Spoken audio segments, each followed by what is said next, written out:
Bible's full of inspiring stories about people who trusted God, who took Him at His word, even when their circumstances looked bleak. One of my favorite stories is the story of Abraham.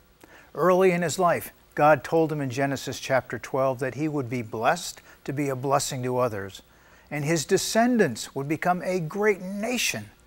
It must have been very difficult for Abraham to trust God when 26 years went by, and still he and his wife Sarah had no children.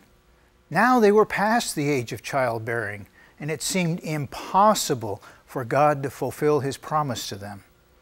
In Genesis chapter 15, Abraham was discussing this with the Lord, and once again, God reaffirmed His promise to give Abraham and Sarah a son of their own. How would you respond to a promise from God like that? How would you respond when you saw no possible way for God's promise to be fulfilled in your life? In one of the most important statements in the entire Bible, we read in Genesis chapter 15 that Abraham believed in the Lord and God accounted it to him for righteousness. It's a beautiful statement.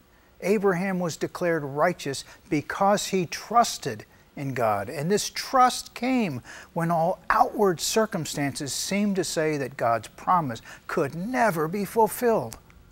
Well, you know the story. Sure enough, God was faithful to Abraham and Sarah, just as He'll be faithful to fulfill His promises to you and me.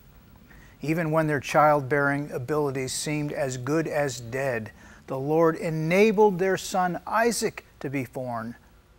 Then Abraham's trust in the Lord was tested again. In fact, this test was probably even bigger than the first test of having to wait 100 years. Think about this. He waited 100 years to receive the promise of their son Isaac. But this new test came in Genesis 22 when Abraham was told by God to put his beloved son Isaac, his only son, on the altar and sacrifice him to the Lord. At the last minute, you know the story, I'm sure, the Lord stopped Abraham from carrying out this act. Abraham passed the test. He had trusted in God's direction, even willing to sacrifice his beloved son that he and Sarah had waited so long for, trusting that God could, if necessary, even raise him from the dead because God would be faithful to His promise to them. As you look at your life today, perhaps there are some things you still need to trust God with. Maybe you're waiting for some promise to be fulfilled, or perhaps the Lord's given you some things that you need to place on the altar before Him. It surely wasn't always easy for Abraham to trust the Lord, and it's not always easy for you and I to trust the Lord.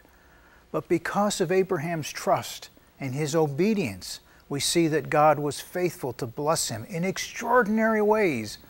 What a great example to follow. God bless you today as you trust and obey the Lord with the circumstances of your life.